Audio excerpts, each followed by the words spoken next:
From the KPFK studios in Southern California, it's the Ralph Nader Radio Hour. Stand up, you've been sitting way too long.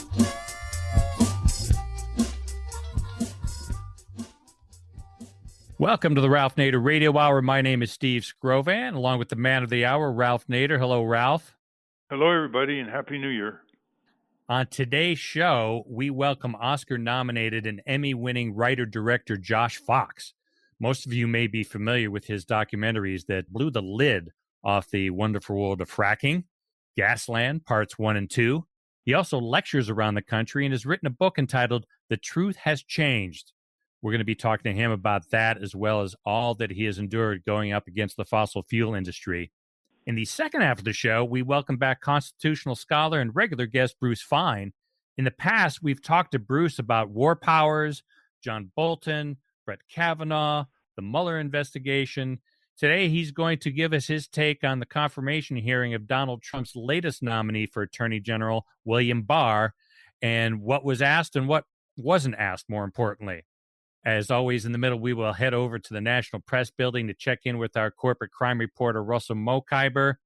But first, I remember sitting in a theater a few years back watching a movie about something I wasn't that familiar with. It was this term called fracking. And I saw a man put a match up to the faucet of his kitchen sink. He turns the handle on the faucet, and it explodes into flames. Well, our first guest wrote and directed that film with his own little consumer video camera, and he started a fire of his own. Josh Fox is the Oscar-nominated, Emmy-winning writer-director of Gasland, Parts 1 and 2. He is internationally recognized as a spokesperson and leader on the issue of fracking and extreme energy development. In 2017, he was awarded his third Environmental Media Association Award for Best Documentary for his latest film, How to Let Go of the World and Love Everything Climate Can't Change. His most recent project and his first book is entitled The Truth Has Changed, which is also being produced across the country as a theatrical performance piece. Welcome to the Ralph Nader Radio Hour, Josh Fox. Okay, terrific. Thanks for having me on. Welcome indeed, Josh. This is one documentary that really had an impact. There's so many great documentaries now. We live in the world of golden age of documentaries, but most of them just peter out. They don't really affect what they're documenting and urging for change. But I know for a fact that your documentary, Gasland, was very instrumental in helping the citizens in the state of New York persuade Governor Cuomo to prevent fracking in the state of New York, compared to the horrific fracking that went on in Pennsylvania, where you lived and grew up. Fracking that contaminated water, exposed people to toxics, and now the small landowners who signed these leases are complaining they're being cheated under the leases in terms of the royalty. So why don't you tell us how you got started in this, because it couldn't be more personal. Well, Gasland began with my family getting an offer to drill and to frack on our land, which was an offer initially worth about $100,000, a little bit more. Clearly, it would have been more than that over time, because if they did drill and they, sent us royalties or whatever. But I mean, it was the initial offers in that period of time in 2008 and 2009. It was like a bonanza. We had 20 acres, not much land, but they were going $3,000, $4,000, $5,000 an acre, and a lot of offers for just initial drilling. Of course, this was not really true in terms of what the oil industry ended up providing to people, because then they would send them fees, and then they would send them pipeline reductions, and then they would say, the gas isn't worth that much now. So they would find a way to really chisel everybody's money down. And what the fracking industry does consistently all across the world is take people's land away, toxify it, and despoil it, find one way or another to either get them to sign with basically a whole suite of lies about what's going to happen when they do this, or they just go and get the rights behind people's backs by buying mineral rights without landowners knowing it, or creating laws where they split the estate, where people own surface rights and the gas industry can come in, or it's just controlled by governments. And this is happening all across the world. The fracking industry represents the largest expansion of fossil fuels on the surface of the planet today. When we talk about needing a Green New Deal, when we talk about needing to transform our energy system away from fossil fuels, what we have to talk about is banning fracking. Those two things go hand in hand. And unfortunately, we saw under the Obama administration and under Hillary Clinton's leadership as Secretary of State, a huge expansion of fracking across America and across the world, being promoted as a better alternative to coal for electricity generation. Of course, that was also a lie. Fracking is worse than coal when it comes to climate change because the methane itself leaks into the atmosphere as well as getting CO2 from burning the gas. And all together, you have a higher greenhouse gas emissions profile from fracking than even from coal, which is one of our worst fuels we could possibly develop. So the whole thing is built on a stack of lies that is promoted by the fossil fuel industry. And these are the same guys that have been doing this thing for centuries: Exxon, Mobil, BP, Shell, Chevron, the same suite of super majors that are the most powerful companies on the face of the planet pushing fracking. So a lot of people have been fighting back worldwide. I mean, the film gave people information. The film, because it was on HBO, because it was sold in 30 countries worldwide, and those flaming faucet clips of people's water being contaminated by the drilling and fracking certainly lit people's imagination and people's understanding and enthusiasm on fire for this. But really, it was citizens' movements, people who bound together in their backyards and in their communities and their towns and their cities and states and countries where we have had enormous progress. We've banned fracking in the state of New York. We have many local and municipal bans throughout the United States. We've banned fracking in the majority of countries in Europe, in France, in Italy, in Germany, in the Netherlands, in Scotland, in Ireland. Most of the continent of Europe has banned fracking, even Poland. So we have seen a huge amount of progress on this issue based on citizen action and good information.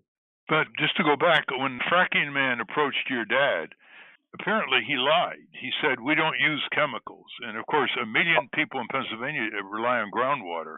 And the contamination of groundwater, I mean, fracking not only damages up toward the stratosphere, but it damages down. Tell us what kind of chemicals are used and how it affects the water and how permanent it is once, they suck up what they're going to suck up from your land and they leave wreckage behind, including all kinds of road wreckage, big trucks, noise, pollution. Why don't you give us some flavor of that? Absolutely. Every possible human and ecological system is damaged by the process of fracking. They'll come in, they'll rip out whatever it is, 5 acres worth of land. They'll install a fracking well pad. Then they drill down almost a mile or 2 miles, and they'll inject down through that drill pipe high-pressured water and chemicals, huge amounts of water, 2 to 9 million gallons of water per well.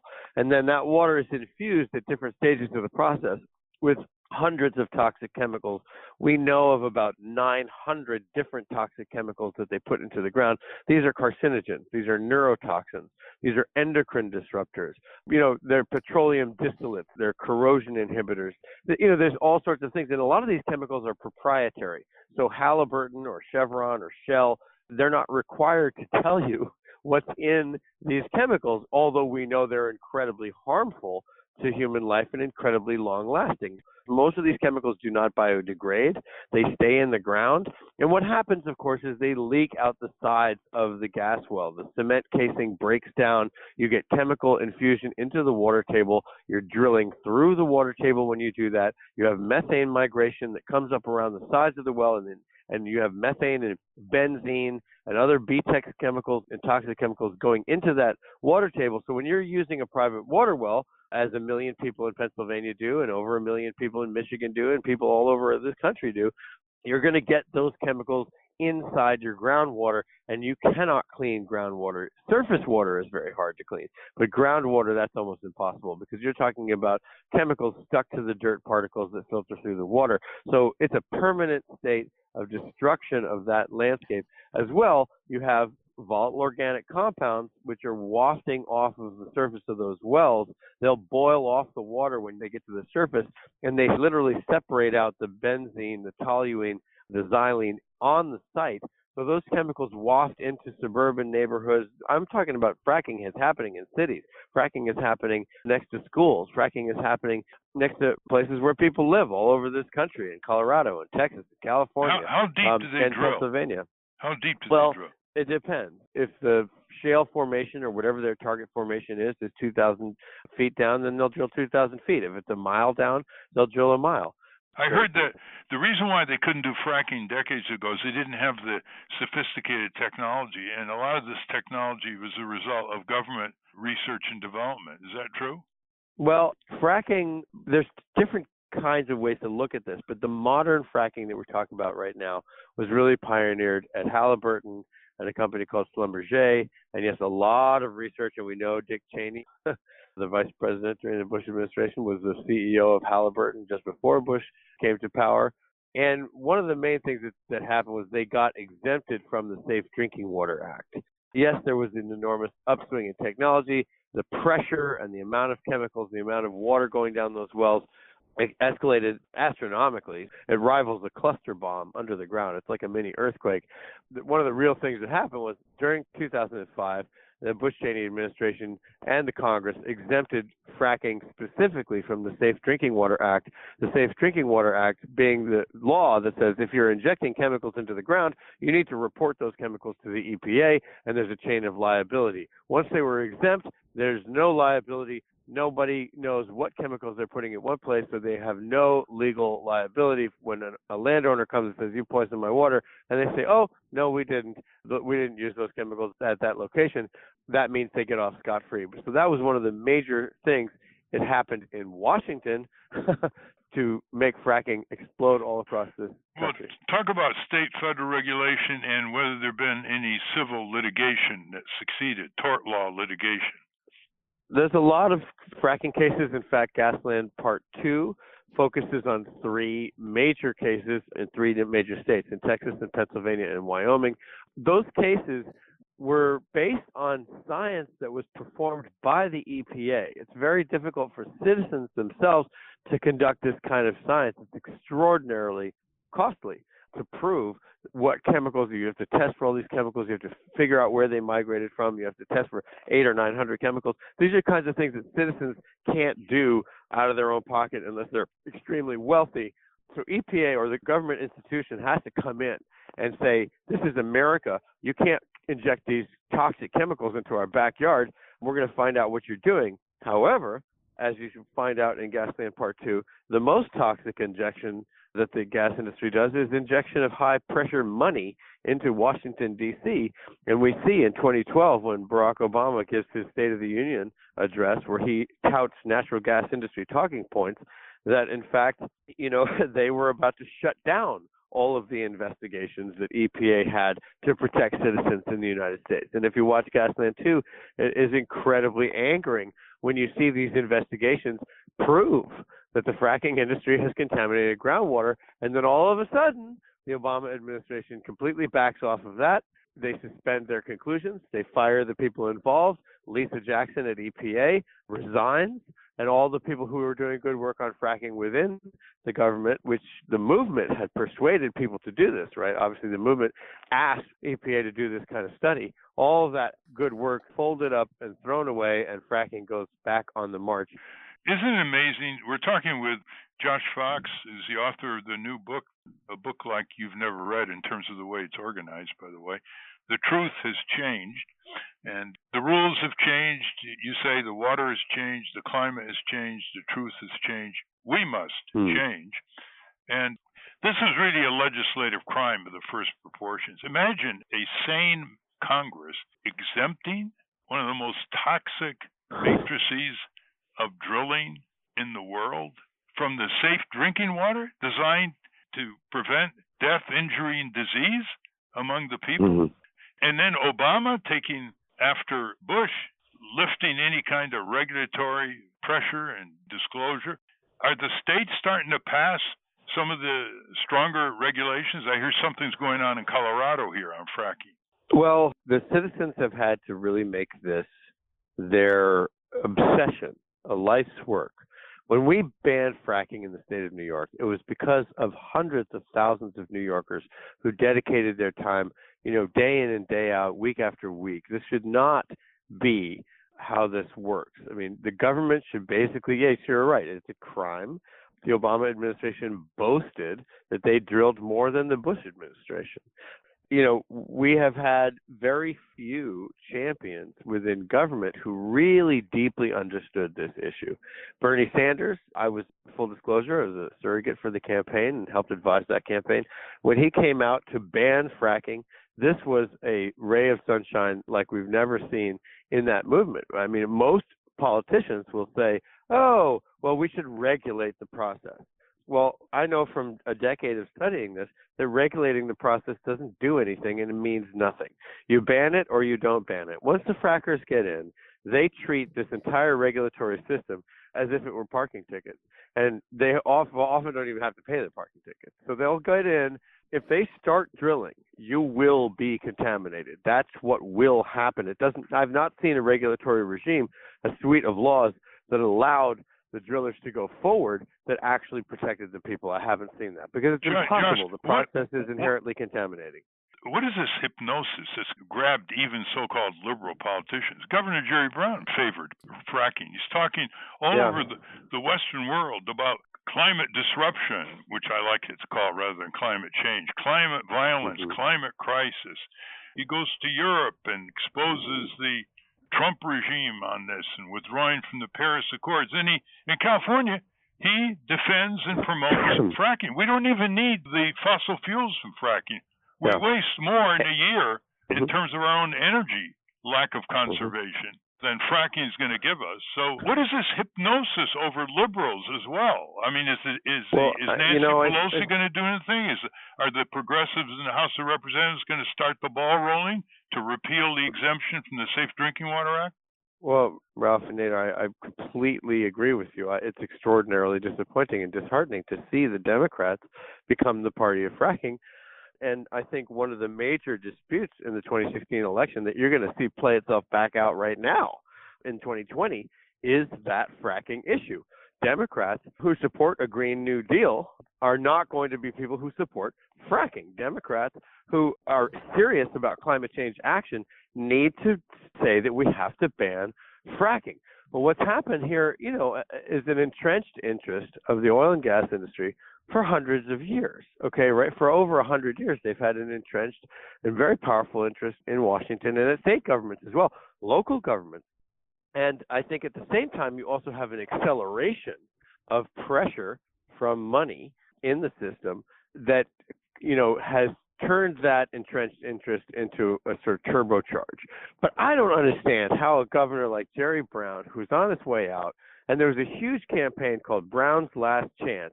Please, Jerry Brown, ban new fossil fuel production in the state of California. How he can claim to be an environmental and climate leader without listening to that movement that was on the ground that was so ferocious and beautiful and common sense.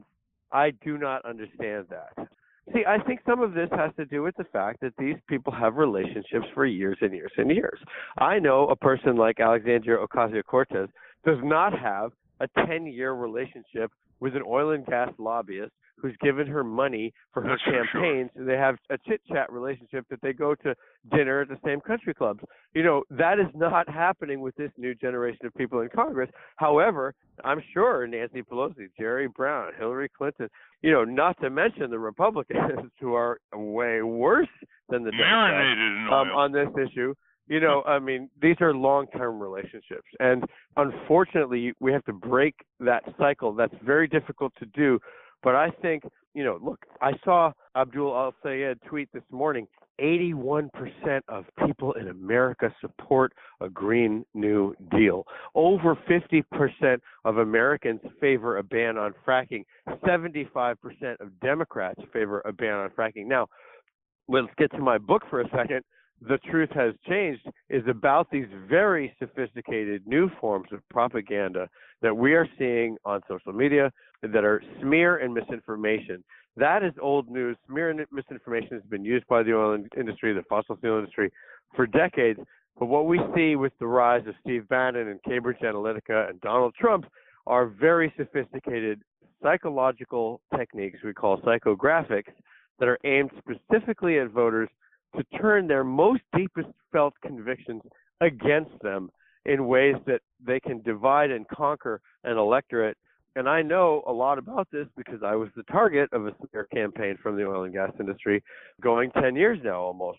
When I put out Gasland, they put out huge amounts of information trying to challenge the science of that film, say that it was a fake, say that these things were not due to fracking, call me a liar. Basically everything that I had to say, they were going to in some way say was false. Of course, now 10 years later, the science on fracking has been borne out. Everything in that film has shown itself to be true. But the smear and misinformation techniques that can happen when you have a population that's completely obsessed with social media, and we have eroded our basic standards of how we process truth in our society, in our media, and also in our daily lives. On that score, I sometimes get fooled. I don't know. Sometimes when I look at something on the internet, I'm like, is this true or not? And how do I find out? So we've lost a lot of that, and the truth has changed, has to do with how the oil industry does that, not only to citizens, but also in government. Josh, in the remaining 3 minutes that we have, I want to promote your book, but just answer this question. If people around the country want to show Gasland at community meetings, how do they get it? Oh, Gasland is very easy to find. Gasland is on YouTube, basically. I mean, Gasland is everywhere. Okay. You can watch a bootleg version, or you can go on Amazon or whatever it is, buy it for $2, rent it for $2. We have had a very vigorous community screenings program of Gasland 2, of How to Let Go of the World, which is my film on climate change, Awake, A Dream from Standing Rock, which is the film that I made with indigenous filmmakers out at Standing Rock. All of those films you can get online, and we love it when people show them at the community level. That's what we want. We've done thousands upon thousands of screenings of all of those films. They exist to be an education tool. They exist to try to help communities stave off the fossil fuel industry. So all of those films, Awake, A Dream from Standing Rock, is on Netflix.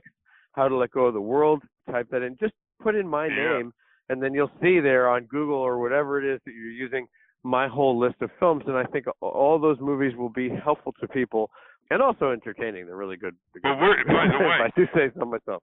Listeners should know that Josh has hit the big-time media in the past few years. I mean, he's been on Jon Stewart, NPR's Morning Edition, huge audience. He's been on Chris Hayes and MSNBC, Bill Maher, CBS World News Tonight. You've reached tens of millions of people. I mean, you've really had an impact. In fact, you're the only journalist ever arrested in Congress for doing journalism. So I want to talk about your road show here. And this little book, 130 pages, listeners, 7 Stories Press. He's got the scenes in the book. And just listen.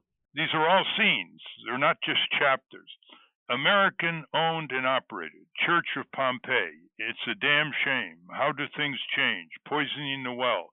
What else can they cover up? Algorithm of ocean waves. Venus used to have an ocean. Democrat land. No more hot dogs. All those truths inalienable. The earth is flat. Normal life. The ocean inside you. Glaciers. Standing rock. Sweet Lodge Earth. That's what this book is. So what is your road show? What is the theater that you are performing all over the country? Sure. Briefly. Well, The Truth Has Changed came about as a one-man show. I originally come from the theater. My documentaries are very theatrical. I narrate them. I'm often in them. And Sheila Evans over at HBO, who's a great titan of progressive movies, said, we need to get you doing your show on tape and make that into a film. And I said, all right, great. So I went and created over a year and a half a one-man performance that basically takes people through my frontline reporter's history from 9/11 to Standing Rock to the BP oil spill to the fracking wars to all the ways in which the oil and gas industry attacked me over the years and created an incredible, very, very difficult emotional situation to go through, how tough that was to deal with, and how the very same people who did that now run the world. Steve Bannon, Andrew Breitbart, Fox News. I was the beta test for a lot of their techniques. And so then taking a look at my personal experience and then saying, well, this is what happened in the 2016 election. This is how the oil and gas industry deviously misinformed people. This is how they spread lies about Hillary Clinton, about Bernie Sanders, about some of the most important principles that we have in America today, and giving people a sense of how now the truth is what we really need to move us forward as always. And that is happening among people at the community level. But I mean, the story is kind of a roller coaster ride through that. And it takes me all the way back to my grandfather, my two grandfathers, one who was a Holocaust survivor, who arrived in this country in the 50s after fleeing the Nazis as a Jew in Europe during World War II, and to my other grandfather, who was an Italian tailor in New York who committed suicide when my mother was just 5 years old. So as we are in humanity right now, one of the most greatest surviving species on the planet, and also the most deeply suicidal species on the planet, putting us in that human condition at the same time as witnessing this incredible onslaught of lies and smear and misinformation. You're going from one city to another and performing? Yes, I've been touring all across the nation, as I have with all my films, but I've been doing it live. I did it in service of the midterm elections. We went to about 25 different states, and I have set up those performances with activist organizations and communities and theaters all across the nation, and we taped it to become a film. So The Truth Has Changed is a film now. We are in the final stages of editing that, and we expect it to come out in the spring. But the book happened because Dan Simon, the great editor at Seven Stories, came to one of my performances, and he said, this would be a terrific book. And we started working on it, and I really am so proud of the way that it turned out. It reads beautifully, it looks beautiful. I think it really encapsulates not only the performance, but a whole series of observations and stories and thoughts. Yeah. And I think it's really worth it. I would agree. It has an approving long forward by Bill McKibben, and that you couldn't get a better imprimatur for your book, The Truth Has Changed. I've been trying to get Bill McKibben to stop using the phrase climate change, which is too benign for catastrophe on the horizon and all over the world in terms of climate disruption, climate devastation, man-made. Yeah. So I hope you'll pick it up and replace that benign word climate change with something like climate disruption or climate devastation or climate catastrophe. Thank you very, very much, Josh. Thank you so much. And it's a pleasure to be here. And just keep it up. Don't get discouraged. We've been speaking with author and documentarian Josh Fox, author of The Truth Has Changed. We will link to his extensive body of work at ralphnaderradiohour.com. But when we come back, we're going to talk to one of our most frequent guests, constitutional scholar Bruce Fein. He's going to give us his take on the William Barr Attorney General confirmation hearing. But before we do that, we're going to find out what's happening in the world of corporate crime with Russell Mokhiber. You are listening to the Ralph Nader Radio Hour. Back after this. From the National Press Building in Washington, D.C., this is your Corporate Crime Reporter Morning Minute for Friday, January 18, 2019. I'm Russell Mokhiber. UBS will pay $68 million to settle allegations of fraudulent conduct involving the manipulation of LIBOR, a benchmark interest rate that affects financial instruments worth trillions of dollars and has a far-reaching impact on global markets and consumers. The states allege UBS misrepresented the integrity of the LIBOR benchmark by concealing, misrepresenting, and failing to disclose that UBS at times made LIBOR submissions to avoid negative publicity, protect the reputation of the bank, and benefit its derivative trading positions. The alleged conduct led to UBS making millions in unjust gains when government entities and not-for-profit organizations entered into swaps and other financial instruments with UBS without knowing that UBS and other LIBOR-setting banks were manipulating their LIBOR submissions. For the Corporate Crime Reporter, I'm Russell Mokhiber. Thank you, Russell. Now, this week, the Senate held a hearing on Donald Trump's pick for the fired Jeff Sessions as Attorney General, William Barr. Mr. Barr has served as Attorney General in the first Bush administration in the early 90s, and here to give us his take on that nomination is our next guest. Bruce Fein is a constitutional scholar who is Associate Deputy Attorney General under Ronald Reagan. Mr. Fein has been a visiting fellow for constitutional studies at the Heritage Foundation and an adjunct scholar at American Enterprise Institute. He has advised numerous countries on constitutional reform, including South Africa, Hungary, and Russia. He is author of Constitutional Peril, The Life and Death Struggle of Our Constitution and Democracy, and American Empire Before the Fall. Welcome back to the Ralph Nader Radio Hour, Bruce Fein. Thank you. Welcome back, Bruce. This is going to be a high-powered interview because it's an interview directed something right in the news. The Senate Judiciary Committee has been holding hearings, not very thorough, and not a wide array of witnesses, under the aegis of Chairman Lindsey Graham, the new chairman of the Senate Judiciary Committee, on the nomination of William Barr to become Attorney General. And as far as our listeners are concerned, they've heard this before, but I urge them, if they ever confront a legislator or a member of the executive branch at the federal and state level, they should always ask two questions. What is your evidence, and what is your legal authority for what you are now pressing forward or proposing? And that's what I'd like to see, Bruce, guide the questions. You sent 8 questions senators must ask William Barr on executive power. And I assume you sent them to the members of the Senate Judiciary Committee? Yes, the committee staff, yes. Right. They're addressed to the committee, yes. Right. You're very concerned about the war powers of a power-concentrating presidency under both parties over the last few decades. And you made this statement based on the statements of William Barr, both in his official capacity in the Justice Department earlier years, as well as a corporate lawyer more recently. You said, quote, "Indeed, Barr would crown the president with more unchecked authority than King George III had during his tyranny over American colonists, which provoked the American Revolution. He should not be confirmed by the Senate unless he recants his extra-constitutional opinions," end quote. Why don't you explain that? Yes, under Mr. Barr's statements, and again, these are things that he's made either as a Justice Department official. He gave an extensive interview with the Miller Center in 2001, recounting his ideas, things maybe that weren't recorded on paper, about virtually limitless executive power. He stated with regard to war that the president can initiate war on his own, even if Congress votes specifically legislation against it. Now, this turns the Declare War Clause of the Constitution on its head, which entrusts exclusively to Congress the authority to initiate war. The president could respond unilaterally only in self-defense when we had, in fact, been attacked or were imminently in danger of attack. And how does he justify this? Well, the president can initiate a war even if Congress votes against it. Yeah, well, he just makes it up out of thin air. There is no intellectually respectable argument for it, except that presidents have done it and gotten away with it because of a craven Congress. You know, it's a little bit like Bernie Madoff saying, well, after I've stolen the first billion, I kind of get grandfathered in, can steal another billion.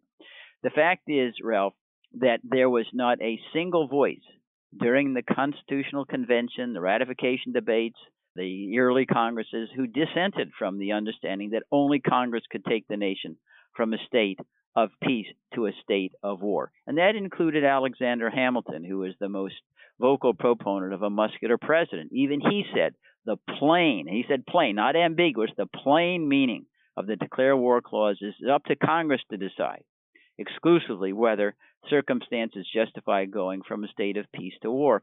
And that really was the understanding and in practice for 150 years. The first big break came in Korea, where Harry Truman didn't have any authority from Congress. He simply said, I'll call the Korean War a police action. He even threatened to use nuclear weapons in the Korean War. 3 million Chinese soldiers entered. We had 5 to 6 million who were involved. Tens of thousands of Americans died, millions of casualties on the Chinese and Korean side, and he said it's not a war. Congress, unfortunately, was craven and refused to hold Mr. Truman accountable. Even the Supreme Court really understood the president was overstepping his bounds. You may recall, Ralph, in our Harvard Law School days, we read about Youngstown, Sheehan, Tube, and Sawyer, in which the Supreme Court wrapped the knuckles of President Truman for seizing steel mills during a potential strike, purportedly under emergency powers, if you will, during the Korean War. And the Supreme Court said, no, that's a power only Congress has. Indeed, the only mention of anything like emergency powers in the Constitution is in Article 1, Section 9, where the power to suspend habeas corpus is entrusted not to the president, but to Congress in times of invasion or rebellion. So that when you ask, well, Mr. Barr, where is the authority? And I worked in legal counsel myself for several years. When White I was House younger. Office of Legal Counsel. Yeah, well, no, in this Justice Department's office where Mr. Barr was. I also worked in the Office of Legal Counsel then. I mean, not with Mr. Barr, but earlier. And I can tell you, all of the justification for the war powers of Congress is made up solely of just what presidents have gotten away with. You know, they don't cite anything in the text of the Constitution. Well, listen, it's history I of think purpose. some of our listeners are probably asking now, What about the War Powers Act? How did Congress fuzz their exclusive authority under the Constitution to declare war with the War Powers Act? Well, remember just the background there. Remember, Lyndon Johnson, based upon lies about a so-called second non-existent torpedo attack of North Vietnamese boats against American ships, he got a Gulf of Tonkin resolution. It says it's an illegal delegation to the president to, war however you want to war. And Lyndon Johnson, of course, lied in this campaign against Goldwater, suggesting he was the peace candidate, he was planning at the same time a rolling thunder that would result in our bombing Vietnam with greater munitions than in all of World War II. But putting that aside, then Congress actually repealed the Gulf of Tonkin resolution, and President Nixon said, well, so what? I'm going to continue the war anyway. So in part of the discrediting of Nixon when he was weakened, Congress did pass the War Powers Resolution of 73. But it's almost intellectually incoherent. On the one hand, Ralph, it says nothing in the law is supposed to change the constitutional equilibrium of power over war between Congress and the president. Well, if you're not trying to change anything, why pass it? Exactly. Why did they enact it? Yeah. So you don't really know. And then you have its purposes that are defined as the president, can use the military offensively in response, when there's a declaration of war that's equivalent or there's an actual attack. But then there's other provisions that talk about the president doesn't need to withdraw troops for 60 days once he puts them in imminent danger. It's just an intellectual mess. And the fact is, every president since its passage, and it passed over Nixon's veto, has said it's unconstitutional, I'm not going to obey it. Congress has done nothing. So presidents just thumbed their nose, and now we're here at 40-some years, and Congress has just left it. It's just a decoration out there. So the War Powers Resolution is a zero. Let me interject here for our listeners. The practical effect of a warmongering Attorney General, Bill Barr, is very imminent. He will be the triumvirate with John Bolton, Trump's national security advisor, who's never seen a war he didn't like, and Mike Pompeo, the Secretary of State, who acts like he's Secretary of Defense and has urged all kinds of unilateral U.S. government attacks from Asia to the Middle East. And now you're going to have an Attorney General who thinks that the president is king, in effect. He can do no wrong. He can do whatever he wants in military and foreign policy without any restraint from Congress or the courts, under basic presidential madman who, in order to distract attention from the pending Mueller report, and if that nails him, can start a war. And he's got this triumvirate of Bolton, Barr, and Pompeo raring to go. Isn't that the danger? Well, it's more than that even. You described him as a king. He's more than a king. Remember, King George III did not, unlike Barr's view of the president and presidents accepting this view, play a judge, prosecutor, jury, and executioner to kill anybody on the planet, citizen or not, based upon secret, unsubstantiated evidence.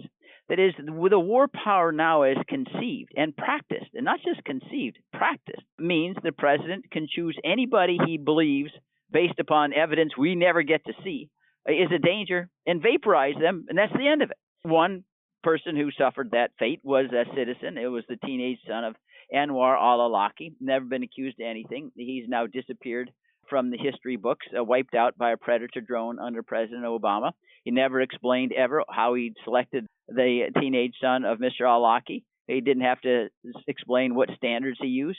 And who was having lunch with two friends. Friends, I think it was dinner is what it is, but it's the same idea is there, absolutely. And we don't know how many others are because the presidents now claim under the war power they can keep everything secret they want. Congress doesn't have to know. We got special forces in 172 countries, probably more. Nope, you can't learn about it because I'm claiming state secrets. Just think about this, and this is what really is stunning to me. It should be any lawyer to entrust with one individual the authority to play prosecutor, judge, jury, and execution to kill anybody based on whatever evidence he says is sufficient to show an imminent danger. It's truly shocking.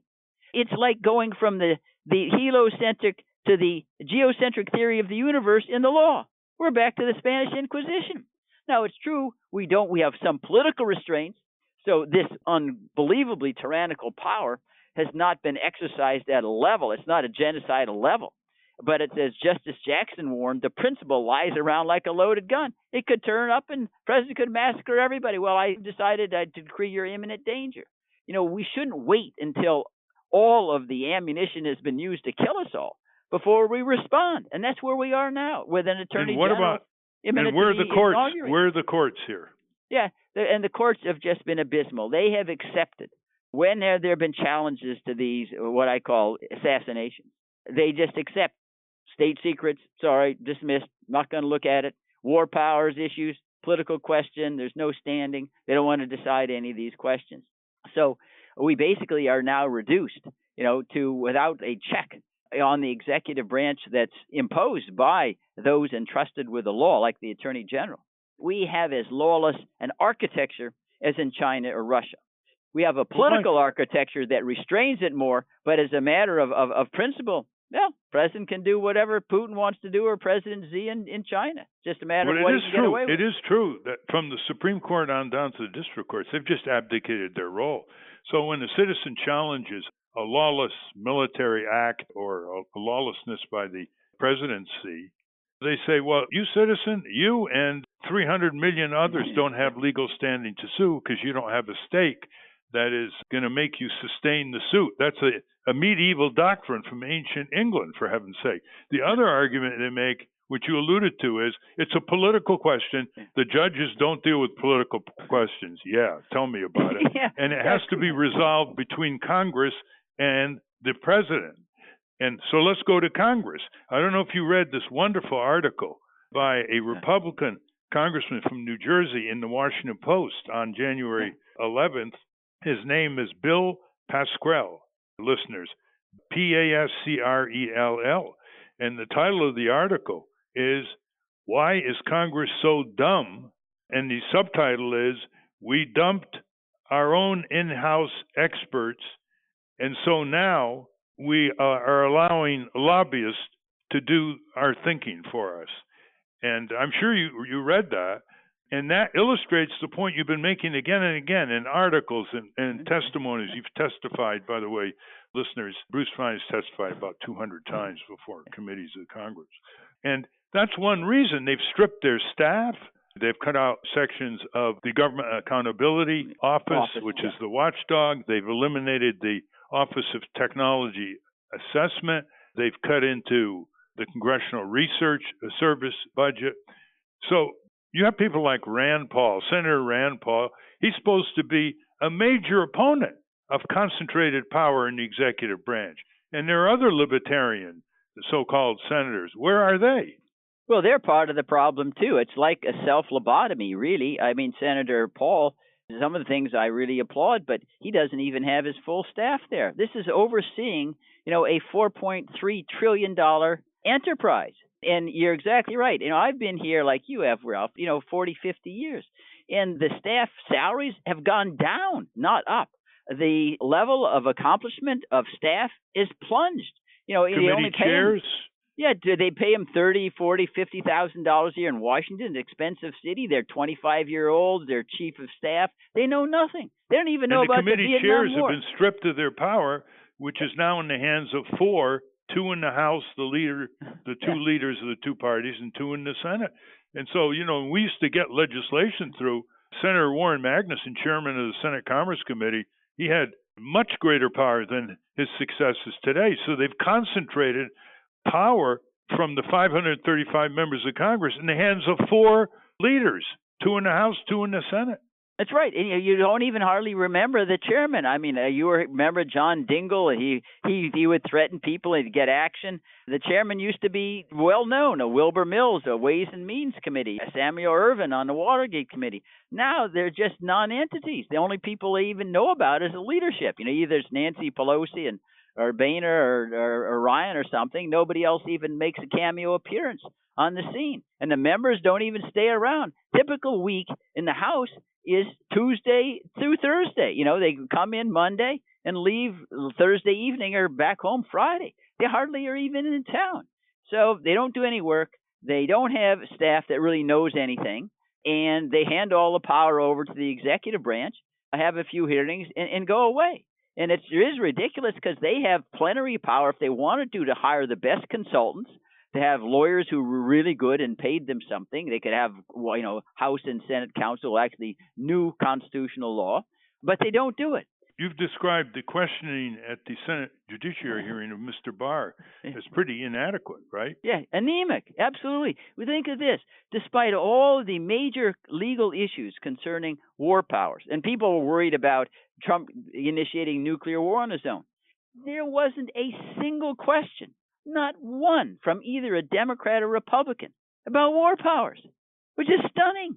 It's the most important power that the president claims, and not even ask a single question. It shows that they're unified in trying to run away from their constitutional responsibilities, which is quite deplorable. But this is just a total failure of oversight and rigor of virtually of every single member. Well, I mean, we wouldn't be alarmed if you're a member of Congress where the nominee has said, even if you vote against the war, the president can go to war anyway, and you don't even have the curiosity to say, well, where do you get that in the Constitution? I mean, listeners who want to get a copy of the 8 questions senators must ask William Barr in executive power and the memorandum that he sent with Louis Fisher on January 11th to Senate Judiciary Committee members can get it by going where, Bruce Fein? Well, if you go to the American Conservative website, they will have, you just put in Bruce Fein, the American Conservative, it'll come up electronically. They'll get the full document. William Barr, the nominee for Attorney General, has written in the past that there's almost no way you can charge a president with obstruction of justice. It's clear he wasn't involved in the Nixon impeachment. I don't know whether you saw, Ralph, or the listeners, that Elizabeth Holtzman, who was there on the Nixon impeachment, she was one of the members of the House Judiciary Committee. And I know Liz Holtzman, I know you do as well. She had written something in response to Barr's statement saying, no, as a member of the Judiciary Committee, they did charge President Nixon with obstruction and even dangling the pardon power out there to tamper with witness testimony. What's Barr's theory here? Well, it's just theory is that because he's the president and he enforces the law, he can do whatever he wants. He said he can start or stop any investigation for any reason, which is just silly. If he started an investigation because he got bribed, that clearly would be illegal. Or he stopped one because he got bribed. Or he started an investigation because the target was a Jew or a Christian or a Hindu or a Protestant, based upon religion, that clearly would be improper. Or to stop one based upon religion or race or whatever. So it's just a total blanket kind of endorsement of presidential supremacy, President uber alles, and with no restraints. Rule of law. This kind of concentration of power, Bruce Fein, in the White House and unlimited war-making power from the White House, it seems it should attract both liberal and conservative groups opposing the nomination of William Barr, and I don't see it happening. I see criticisms, but I don't see the conclusion from the criticisms, either from the right or from the left. Citizen groups and other groups, American Bar Association, where are the lawyers? What's going on here in terms of left-right opposition that isn't materializing? It's as if they're giving up. Well, I don't know. It could be even worse than giving up. I think that for the country basically is unified behind limitless power of presidents to go to war, whether it's Obama or Trump or Bush or Clinton or anything else. Remember Clinton, he asked for a declaration of war in Serbia. Congress didn't vote it, and he said, okay, I'll just go in and bomb the heck out of Serbia or Belgrade and could not call it a war. What happened? Nothing. People just yawned. What really is quite alarming is that this is the one place where there is unity. Yeah, presidents should go to war whenever they want. That's why there are no questions out of Democrats or Republicans of Barr with regards to his war power views. They don't care, which is frightening for an empire. That's why we're not a republic anymore, Ralph.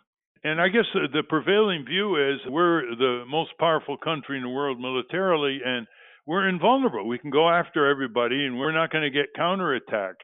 And, lawlessness, as you've written, is contagious. If the U.S. is lawless, other countries say, well, the U.S. bombs, they go past international boundaries, national boundaries, drones, special forces. Let me ask you a few quick international law questions. What's left of international law? Is the Saudi bombing of Yemen again and again, especially of civilian targets, legal under international law? No, these are war crimes. Without a doubt, they're war crimes, and we're complicit in them, and we're supplying the Saudis knowingly with the bombs and the refueling capabilities and otherwise to commit them. They can't claim self-defense? They're not being, Saudi Arabia is not being, they're the ones who initiated the conflict. If Saudi Arabia is, they don't own Yemen. Whatever else the Houthis are the enemy, they're at least Yemenis, they're occupying their own country. So in other words, it's a civil war, and they're intervening. Yeah, exactly. It's a civil war. Yeah, okay. You don't get it's intervene. We China fought a civil war between Mao and Chiang Kai-shek. Should we have invaded? No, that's not authorized under international law, and it's certainly not in self-defense. The Saudi Arabians, part of this, they're so inexpert, they bomb from altitudes that cause there to be very great inaccuracies. But we may well be complicit in it. Now, why aren't they hauled before the International Criminal Court? Because I do think that they could be prosecuted for war crimes because they got a lot of oil and they buy other people off is what it is. The majority of their soldiers, Saudi soldiers, they're recruited from Sudan and from Egypt. They just pay them a lot of money. They don't even use Saudi Arabians who don't know how to fight. Right. Let's talk about Israel, which refuses to be a member of the International Criminal Court. Right. And just recently, Prime Minister Netanyahu declared openly that the Israeli military has bombed targets in neighboring Syria hundreds of times. Those are his views. Hundreds of times in the last couple of years. Is that legal under international law? No, it's not even close. The basic theory is that if Iran through Hezbollah, gets into a certain proximate territorial relationship of Israel, then they can preemptively, try to destroy them, before there's actually been any attack. I mean, under that theory, you could preemptively go into any country in the world and start dropping bombs. No one's alleging that that it's imminent that the rocket was about to be released, and it truly is stunning that now Israel has become so brazen. Before they at least tried to be sotto voce about the bombing of Syria, which is, in saying Syrian territory is free fire zone if we think there are any Iranian influences there. Now that's open and notorious, and they praise and bemedal people for attacking Iranian presence in Syria. Do you think that the Israeli colonies in the West Bank, which are considered a violation of international law, do you think that Israel's constant incursions in the West Bank adhere to international law? And what's your international law view of the colonies? Well, it's a very missed situation because the West Bank, even before the 67 war, was ambiguous as to who actually controlled it. It was under, at one time, it was King Abdullah of Jordan. The territorial, historically, to what nation did it belong? You remember, Jordan has kind of renounced that they don't want any control over the West Bank. But I think one issue that you've raised here, in international law, it's very clouded. There are strong arguments on both sides with who has true sovereignty there. There's still a principle of international law, irrespective of that question, that requires only reasonable, proportionality with regard to the use of force and treatment of civilians, whether it's occupied territory or whether you're legitimately trying to exercise war powers before there's a conclusion of peace. And there, the level, the lethality of the Israeli war machine seems clearly disproportionate. You can make an inference, I think, Ralph, just from indicating the numbers on each side. For every 500 Palestinians who die, there are maybe 10 Israelis or something like that. It's at least 400 to 1, especially involving Gaza as well. Unfortunately, we're out of time. Yeah. Bruce, just in conclusion, how can people get this memo that you sent to the Senate Judiciary Committee and the 8 questions that William Barr should be asked? Yes, you go to the American Conservative website, and if you just put in Bruce Fein, if you went to Google, put in Bruce Fein, the American Conservative, jump right up. Okay. And what's your prediction about William Barr's nomination? Well, right now, I think he'll overwhelmingly be confirmed, unfortunately. And what's even more regrettable than the confirmations, Ralph, we never would have even addressed the war powers issues, not even on the table. And one of the things that we neglected, and just historically, we know that Nixon, when he was under impeachment fire, we know that he created, DEFCON 3, he put us on nuclear alert over the Yom Kippur War in 1973. And we know when Clinton was under impeachment fire, we ended up with the rockets into Afghanistan and Sudan. And Trump is more erratic than Clinton or Nixon. And so the likelihood of some kind of foreign adventurism, if impeachment starts to loom, is very, very high. And moreover, as you point out, he's got Bolton around him, which wasn't true. Clinton and Nixon didn't have a Bolton there to try to encourage them on. So to show you how bad it is, Trump's gotten rid of his generals. McMaster as his national security advisor, former general, retired, and General Mathis at Department of Defense. And those were considered the restrainers. Now we have civilians, some of them draft avoiders like John Bolton, and they're the warmongers. So citizen alert out there. You better focus on your two senators and representatives. Let them know you got a pulse. Otherwise, we may be in a big war with Iran. And that's not Iraq. Yeah. That would be a real conflagration that will bounce back into this country. The stock markets will collapse. All kinds of things will be shoved aside in terms of the necessities of the American people. Let them hear from you. Two senators, representative. Thank you. Thanks, Ralph. We've been speaking with constitutional scholar Bruce Fein. We will link to his work at ralphnaderradiohour.com. That's our show. I want to thank our guests again today, Josh Fox, director of Gasland and author of The Truth Has Changed, and also constitutional scholar Bruce Fein. For those of you listening on the radio, that's our show. For you podcast listeners, stay tuned for some bonus material we call The Wrap-Up. A transcript of this show will appear on the Ralph Nader Radio Hour website soon after the episode is posted. For Ralph's weekly column, it's free. Go to nader.org. For more from Russell Mokhiber, go to corporatecrimereporter.com. And Ralph has got 2 new books out. The Fable, How the Rats Reformed the Congress. To acquire a copy of that, go to ratsreformcongress.org. And To the Ramparts, How Bush and Obama Paved the Way for the Trump Presidency and Why It Isn't Too Late to Reverse Course. We will link to that also. The producers of the Ralph Nader Radio Hour are Jimmy Lee Wirt and Matthew Marin. Our executive producer is Alan Minsky. Our theme music, Stand Up, Rise Up, was written and performed by Kemp Harris. Our proofreader is Elizabeth Solomon. Join us next week on the Ralph Nader Radio Hour when we speak to Shoshana Zuboff, author of The Age of Surveillance Capitalism. Talk to you then, Ralph. Thanks, Steve. And notice the subjects we discussed today, listeners, and the critical role of Congress. So go and empower yourself by accessing ratsreformcongress.org. Hi, this is Jimmy Lee Wirt, producer of the Ralph Nader Radio Hour. Welcome to the wrap-up. In this first section, Ralph offers to host Josh Fox's touring show. If you ever tour in Connecticut, let us know, because we'll have an event for you at the only law museum in the world, the American Museum of Tort Law. And of course, fracking is one massive tort. Oh my God. And it's extremely difficult for citizens to prove it on their own, although it has been done from time to time successfully. But it's rough. You really need the most brilliant legal team doing it with an incredible amount of passion, because there's no way for people to do this. It's a complete abdication, of what you would suppose an environmental framework, legal framework in this country should be, And when Lisa Jackson was forced to resign at the Obama administration in 2012, that really was like an incredible blow. And fracking was what she resigned over. Yeah. Not only that, by the way, it usually takes tort lawyers years to break through, like tobacco and asbestos, but they keep coming. Sure. They keep coming to get better evidence, better causation.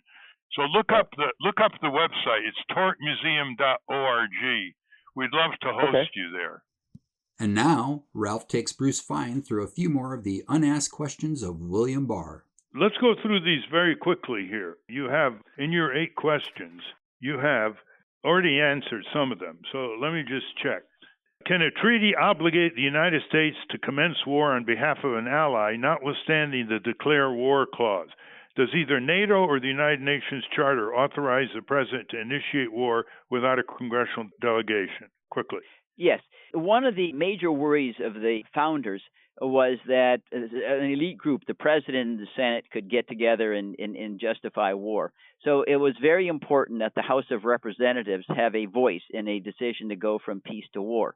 They were trying to clog the arteries of war. Well, a treaty doesn't involve the House. Indeed, the League of Nations was voted down largely by the United States Senate and Congress because it would have committed the United States to defending every boundary in the world without a congressional declaration of war. And now we're in this position that we're kind of committed by treaties, as interpreted, even wrongly, to justify going to war without congressional declarations, NATO, the Organization of American States, defense treaties with Japan, defense treaties with South Korea, whatever. And that's just wrong-headed. The House of Representatives has to have a voice. They were thought to be the ones that would control reckless adventurism abroad. And yet we have attorneys general and presidents just assuming, well, we can go to war on the basis of a treaty. I mean, think about the argument when Trump raised the question, why should we go to war because Montenegro is invaded by Serbia? People said, well, hey, that's crazy. You know, NATO, we have to go defend any NATO member. Well, the House of Representatives never approved the NATO charter whatsoever. So that's not good enough. Like you say, all treaties are subordinated to the U.S. Constitution, all treaty obligations of the U.S. Now, since John Bolton and Mike Pompeo are obsessed with Iran, they're really pushing for attacking Iran. The Israeli government is goading them to attack Iran. And, you know, we may have a wag the dog problem with Trump. How about this question?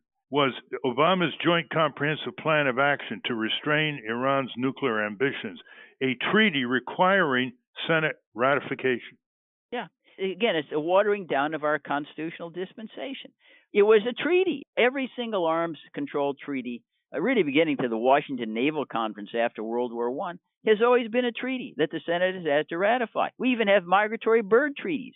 And to suggest an international engagement of such importance not be ratified, it's just a unilateral decision of the president on his own, is ridiculous.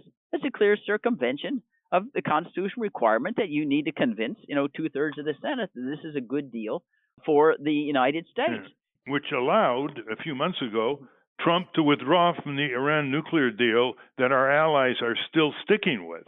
Yeah, right. And if it was a treaty, that wouldn't be able to happen on the basis of Trump alone. So Obama circumvented our constitutional, processes every bit as much as these others did. He wasn't as vulgar or whatever, but he kept the escalation of the concentration of power of the executive branch, on cruise control, and even accelerated it and put his foot on the gas pedal. Can President Trump claim executive order to block Congress from getting materials from the executive branch, especially after the Mueller report comes out? No, I don't think, the law is a little bit sketchy here, but I think that Congress, I believe, has an absolute right to get any scrap of information it wishes out of the executive branch. Sometimes it may be in executive session if they have secrecy concerns about exposing or stigmatizing people or giving information to the enemy. But Congress does a better job than the executive branch at keeping secrets, contrary to conventional wisdom. And that's the statement of George Tenet, former director of the CIA. The executive branch leaks 1,000 times more than Congress. They have a right to get every scrap of information they wish and examine it and decide on their own policy. Let's say Trump says executive privilege, I'm not going to give you any of this information, I'm not going to give you the Mueller report, and Congress sues the White House in federal court. Do the courts back down, or will they take this case and decide it? I think right now, if the lawsuit is brought by a committee or by a chamber itself, the courts would accept the jurisdiction and decide the case. There are two recent examples. One, John Conyers of the House Judiciary Committee got the committee to sue in court and succeeded in enforcing a subpoena to testify against Josh Bolten, Harriet Mier, and Karl Rove. Then also the House as a whole, led by then Speaker John Boehner, sued the Secretary of HHS, claiming that subsidies were being paid to Affordable Care Act insurance companies or customers that were not appropriated by Congress, and they got standing. And the court said, yeah, the money hadn't been appropriated properly. But Congress has got to decide to do something there. They have to vote. A committee could sue, or the complete chamber could sue. Okay, let's go to Trump. Basically made no secret he wants to deregulate, which is a code word for don't enforce the environmental laws, the consumer laws, the labor laws, and he's put people in place who are blatant about pulling back enforcement actions, trying to repeal regulatory standards and health and safety. And you have in your memorandum that Article 2, Section 3 of the Constitution obligates the president to, quote, take care that the laws be faithfully executed, end quote. In any impeachment resolution of the House of Representatives on Trump, would that be one of the impeachment resolutions? If the president just said, well, we're not going to enforce XYZ law, that, to me, is clearly an impeachable offense. And in fact, in the Nixon articles that I helped draft, it was a failure to take care that the laws be faithfully executed was one of the charges that led to the conclusion that he had engaged in impeachable misconduct. I mean, just think of this, Ralph. If the president isn't required to faithfully execute the laws in good faith, he can basically exercise an absolute veto over any law by just saying, okay, you can pass it. It'll be a dead letter. I won't enforce it, because a law without enforcement is just an ornament. What about prosecutorial discretion? Well, that comes into play. That means with limited resources, you can't go after every single violation. You can have a hierarchy of severity, but you could be able to show that part of that is required because Congress doesn't appropriate all the money you'd need to enforce unfailingly every single violation. But that's good faith enforcement. It's not, well, I'm just sitting on my hands and ignoring everything and simply treating a law as a dead letter. It's a matters of degree, but prosecutorial discretion is not the equivalent of prosecutorial abdication. And finally, Ralph answers a listener question. Okay, let's do a question from a listener. This comes from listener Tom Clark, and he asks, will people making minimum wage be able to afford single payer? Working poor people also would enjoy keeping some of their money earned for what they want, or will single payer gouge the poor in premiums? Mr. Clark, there are no premiums under single payer. It's government-funded health insurance, universal, accessible, affordable, with private delivery of health care. So poor people, rich people, they don't pay any premiums. It's part of the tax base. And if Canada is any example, it comes in at 1/2 the price per capita to cover everybody compared to what we're spending now to cover everybody but 29 million Americans uncovered and many more undercovered. Rest assured. But that's the scare tactic that is used for an argument against it, right? The higher taxes. Right. That's right. But the idea that there are no premiums, that's really, and that's offset by the fact that there's no premiums, is really the thing that needs to be emphasized. That's right. Well, thank you for that question, Mr. Clark. And that's a wrap. Be sure to join us next week on the Ralph Nader Radio Hour. Stand up, you've been sitting way too long.